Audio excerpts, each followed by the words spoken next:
स्वागत है आप सभी का आपके अपने YouTube चैनल मेरा घर मेरा स्कूल में। और आज हम देखेंगे क्लास 12th के लिए केमिस्ट्री चैप्टर 8 DMF ब्लॉक के तत्व। और इस चैप्टर से संबंधित जो न्यू क्वेश्चन बैंक है इसमें कौन कौन से क्वेश्चन है, क्या इनका सोल्यूशन होगा, देखेंगे सब कुछ इस वीडियो के लास्ट तक। तो चलिए स्टार्ट करते हैं और देखते हैं इसके प्रश्नों का हल। और ये प्रश्न बैंक एमपी विमर्श पोर्टल के द्वारा संशोधित प्रश्न बैंक 2021 जो जारी की गई है। चलिए समझते हैं इसके प्रश्नों को। और यदि आपने इस केमिस्ट्री के पहले के वीडियो नहीं देखे तो आप class 12th chemistry new question bank 2021 playlist में जाकर के आप इनके वीडियो देख सकते हैं। तो चलिए स्टार्ट करते हैं और देखते हैं इसके क्वेश्चन को। सबसे पहले यहाँ पर हम एक चीज देख लेते हैं कि हमारा जो चैप्टर डी और एफ ब्लॉक का ये कितने अंकों के लिए है। तो ये 5 अंक इस पर है, जहां पर एक रिक्त स्थान होगा एक सही जोड़ी में और 3 अंक का एक प्रश्न है। इस प्रकार से इसके लिए मार्किंग रहेगी।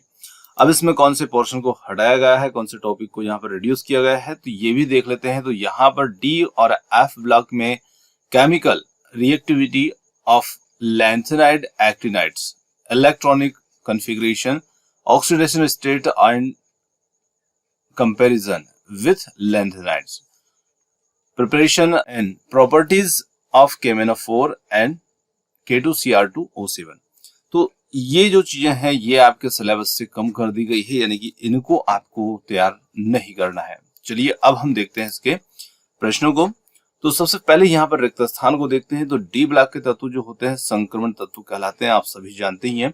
एफ ब्लॉक के तत्व अंतर संक्रमण तत्व कहलाते हैं। संक्रमण धातुओं के आयन रंगीन होते हैं। डी ब्लॉक तत्वों का अध्ययन हम आवर्त सारणी में संक्रमण तत्वों के रूप में करते हैं और संक्रमण तत्व ऊष्मा एवं विद्युत के सुचालक होते हैं। तो इस प्रकार से हम रिक्त स्थान की पूर्ति कर सकते हैं। अब बात करते हैं यहाँ पर सही जोड़ी की। जैसे लाल रक्त कोशिका है तो लाल रक्त कोशिका के अंदर हीमोग्लोबिन प्रोटीन होता है और हीमोग्लोबिन जो होता है वो आयरन का एक संकुल यौगिक होता है। तो इसी प्रकार से यहाँ पर Fe लाल रक्त कोशिका से मैच करेंगे। और एक्टिनाइड जो कि 5F श्रेणी भी कहा जाता है एक्टिनाइडों को, और लेंथेनाइड जो होते हैं 4F श्रेणी के तत्व भी कहा जाता है। प्रथम संक्रमण श्रेणी जो होती है 3D श्रेणी होती है। और परमाणु क्रमांक 28 जो होता है ये निकल का होता है।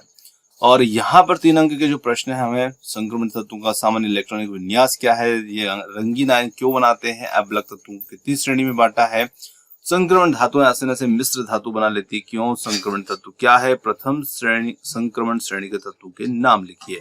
तो इस प्रकार हमारा ये प्रश्न है और इन प्रश्नों का हल हम देखते हैं। चलिए तो सबसे फर्स्ट में यहाँ पर देखेंगे संक्रमण तत्वों का सामान्य इलेक्ट्रॉनिक विन्यास क्या होता है। तो देखिए पहले थोड़ी सी बात कर लेते हैं संक्रमण तत्व क्या होते हैं। तो देखिए संक्रमण तत्व ऐसे तत्व होते हैं जिनके परमाणु अथवा आयनों के जो इलेक्ट्रॉनिक विन्यास होते हैं, विन्यास में भीतर डी कक्षक जो होता है ये कैसा होता है, अपूर्ण होता है या अपूर्ण रूप से भरा होता है, संक्रमण तत्व कहलाते हैं। डेफिनेशन भी आपको याद रखना है, किसी क्वेश्चन में ये पूछ लिया है तो आपको थोड़ी सी बात ये भी ध्यान रखना है। ये समूह 2 और 13 के बीच में स्थित होते हैं। अब इनमें कुछ तत्वों के उदाहरण जैसे आयरन हुआ, निकेल हुआ, कोबाल्ट हुआ आदि, और इनका जो इलेक्ट्रॉनिक विन्यास है वो होता है N-1D। ठीक है, यहाँ पर D होगा N-1D और D में 1 से 10 तक के इलेक्ट्रॉन हो सकते हैं, यानी कि 1 भी हो सकता है, 2 भी, और 10 के बीच में कोई भी हो सकते हैं। तो N-1D 1 to 10 और NS 1 to 2, इस प्रकार से हम इनका इलेक्ट्रॉनिक विन्यास जो है ये प्रदर्शित कर देंगे। ठीक है, मैं यहाँ नीचे लिख देता हूँ, आपको थोड़ा सा समझने में परेशानी हो तो। जैसे N-1D और D के अंदर 1 से 10 तक के तत्व होंगे और N, S और S में 1 से 2 के बीच में हो सकते हैं। ठीक है, ये इनका इलेक्ट्रॉनिक विन्यास होगा। और सभी संक्रमण धातुएं जो होती धातु तत्व हैं क्योंकि इनकी बाह्यतम कक्षा में 1 या 2 इलेक्ट्रॉन होते हैं जो कि आसानी से त्यागे जा सकते हैं। इनकी आयनन ऊर्जा निम्न होती है और ये सभी धात्विक प्रकृति के होते हैं। तो 3 अंक के हिसाब से हमें उत्तर को दिखाना है। अगला क्वेश्चन आता है यहाँ पर हमारा संक्रमण तत्व रंगीन आयन बनाते हैं क्यों। देखिए तो संक्रमण धातु या तत्व जो होते हैं ये आयनों का रंग जो होता है ये अपूर्ण रूप से भरे हुए N-1D कक्षकों के कारण होता है, क्योंकि डी क्वेश्चन में अपूर्ण होता है।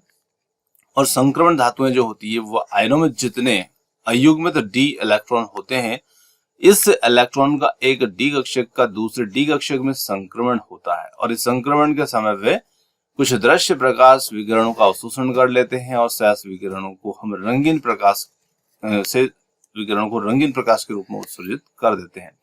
देखिए, एक डी कक्षक का जो डी दूसरे डी कक्षक में संक्रमण होता है, इसे कहा जाता है डीडी संक्रमण। ठीक है, डीडी संक्रमण जो होता है ये एक डी कक्षक का दूसरे डी कक्षक के इलेक्ट्रॉनों के बीच में होता है। मतलब इलेक्ट्रॉन जो होते हैं एक निम्न ऊर्जा स्तर वाले जो डी कक्षक होते हैं उससे वो प्रमोट होकर के उच्च ऊर्जा स्तर में चले जाते हैं, और जब जाते हैं तो कुछ ऊर्जा का अवशोषण करते हैं और उसी को कहा जाता है डीडी संक्रमण, यानी कि डीडी संक्रमण। और जब ये ऐसा करते हैं तो शेष विकिरणों को रंगीन प्रकाश के रूप में ये उत्सर्जित कर देते हैं। आयन का रंग जो होगा उसके द्वारा अवशोषित रंग का पूरक होता है, और उदाहरण के लिए जैसे यहाँ पर कॉपर हाइड्रेट बताया है एक आयन के रूप में, जो कि नीला दिखता है क्योंकि दृश्य प्रकाश के समय लाल रंग को इलेक्ट्रॉन के उत्तेजन के लिए अवशोषित करता है और उसके बदले में ये नीले रंग को उत्सर्जित कर देता है। तो यहाँ कुछ आयन हैं और कुछ आयनों के इस प्रकार से रंग भी यहाँ पर प्रदर्शित जो करते हैं वो भी आप देख सकते हैं। चलिए अगले क्वेश्चन की बात करते हैं। एफ ब्लॉक के तत्व जो है उनको कितनी श्रेणियों में बांटा गया है, उन श्रेणियों को नाम लिखिए। देखिए, सही जोड़ी में मैंने देखा था 4f और 5f श्रेणी, जिसे लैंथेनाइड रेक्टिनाइड भी कहा गया था, तो वही हमारा उत्तर बनेगा। संक्रमण तत्वों के जो भीतर के कुछ तत्व हैं, जैसे 3 और 4 के मध्य में, वर्ग 3 और 4 के मध्य में 14 तत्व हैं और ये तत्व एफ ब्लॉक में आते हैं। अंतः संक्रमण तत्वों के मध्य स्थित होने के कारण इन्हें अंतर संक्रमण तत्व यानी कि एफ ब्लॉक के तत्व जो होते हैं इन्हीं को अंतर संक्रमण या आंतर संक्रमण तत्व कहा जाता है। देखिए क्यों कह रहे हैं, क्योंकि ये डी ब्लॉक के तत्व के भीतर है, इसलिए इनको आंतर संक्रमण तत्व कहा गया है। क्योंकि इनमें अंतिम इलेक्ट्रॉन बाह्यतम कोश दो अंदर के कोश उपांतीय कोश अर्थात n-2 f ऑर्बिटल में प्रवेश करते हैं। इनकी जो अंतिम इलेक्ट्रॉन होते हैं वो n-2 f ऑर्बिटल में प्रवेश करते हैं और इन तत्वों को हम f ब्लॉक के तत्व कहते हैं। अब देखिए इनका जो इलेक्ट्रॉनिक विन्यास होगा वो होगा n-2 f के अंदर 1 से 14 के बीच में कोई भी इलेक्ट्रॉन हो सकते हैं, और n-2 यहाँ पर n-1 होगा, ये 2 नहीं, ठीक है। n-2 f 1 से 14, n-1 d 1 से 10 और ns2, इन्हें दो श्रेणियों में हम बांटते हैं। पहली श्रेणी जो होती है लैंथेनाइड श्रेणी, जिसे हम 4f श्रेणी कहते हैं, क्योंकि लैंथम के बाद से आने वाले जो 14 तत्व होते हैं वो सभी लैंथेनाइड कहलाते हैं और इसमें 14 तत्व इसमें शामिल होते हैं। अगली जो श्रेणी होती है एक्टिनाइड श्रेणी, जिसे 5f श्रेणी भी कहा जाता है। देखिए 4f और 5f कहने का कारण है कि इसमें जो इलेक्ट्रॉन होंगे ना वो 4f कक्षकों में जाएंगे अंतिम इलेक्ट्रॉन, और इसमें जो तत्व होंगे इनके अंदर इलेक्ट्रॉन विन्यास करते हैं तो इसमें इलेक्ट्रॉन जो है वो 5f के अंदर जाते हैं, इसलिए 5f श्रेणी है, ये 4f श्रेणी है, ठीक है। और इसके बाद आने वाले जो 14 तत्व होते हैं ये एक्टिनाइड्स कहलाते हैं। तो इस प्रकार से हम इस प्रश्न का उत्तर यहाँ पर दे सकते हैं।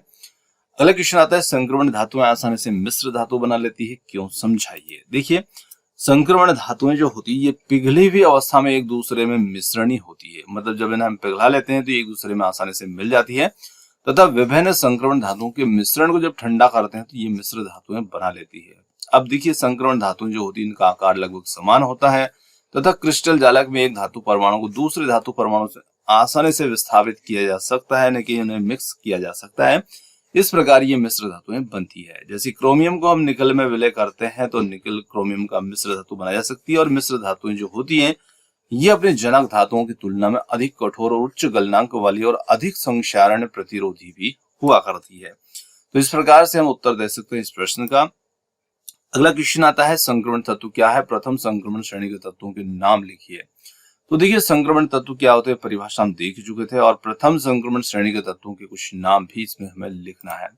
तो पहले तो हम डेफिनेशन देखते हैं। वे तत्व जिनके परमाणु अथवा साधारण आयनों के इलेक्ट्रॉनिक विन्यास में भीतर डी कक्षा का पूर्ण रूप से भरे होते हैं संक्रमण तत्व कहलाते हैं। अब यहाँ पर हमें प्रथम संक्रमण श्रेणी के जो तत्व हैं उन्हें दिखाना है। तो प्रथम संक्रमण श्रेणी के जो तत्व हैं जिसके अंतर्गत आते हैं scandium, titanium, vanadium, chromium, manganese, iron, cobalt, निकल, कॉपर और जिंक। तो इस प्रकार से हम प्रश्नों का उत्तर इसमें दे सकते हैं। चलिए तो ये थे आज के हमारे इस चैप्टर से संबंधित क्वेश्चन और इनके उत्तर। वीडियो आपको कैसा लगा कमेंट्स करके जरूर बताइएगा, और वीडियो पसंद आए तो वीडियो को लाइक, शेयर, चैनल को सब्सक्राइब करना मत भूलिएगा। आपने हमें समय दिया उसके लिए बहुत बहुत धन्यवाद। थैंक यू सो मच, और मिलते हैं जल्द ही एक और नए किसी अगले वीडियो के साथ। धन्यवाद।